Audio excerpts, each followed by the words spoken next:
viskas prasidėjo, šitą grupę? Nu, prasidėjo čia. Pradžiui gimė Vulkinas. Ja, pradžiui.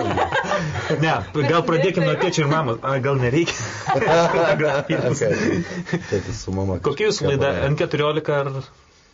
Galima vyresniems. Nu tai galim papasakoti.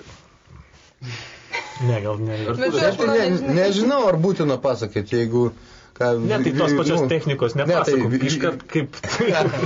Ta prasme, grupės istoriją galima Eurobulkin.lt internete surasti. Mūsų puslapį. Ten daug maž aprašyta. Nes šiaip tai, net nežinau kaip pasakyti, nes nuo pradinė sąstato grupės nieko neliko, atlikau aš tik tai. Visi žmonės nauji. Ar stilius keitėsi? Stilius šiek tiek keitėsi, aišku. O tai tada tavo pačio pasakyti kelias, muzikinis ar kūrybinis, kaip jis prasidėjo? Nu, prasidėjo nuo to momento, kada man mama nupirko gitarą. Jie tiek laiko neturi. Tai iškart priesimė. Po to mane įkišo į muzikos mokyklą, žiauriai man ten nepatiko. Tai ne Lietuvoje. Nu, nesvarbu. Muzikos mokyklai mokytis aš nenorėjau.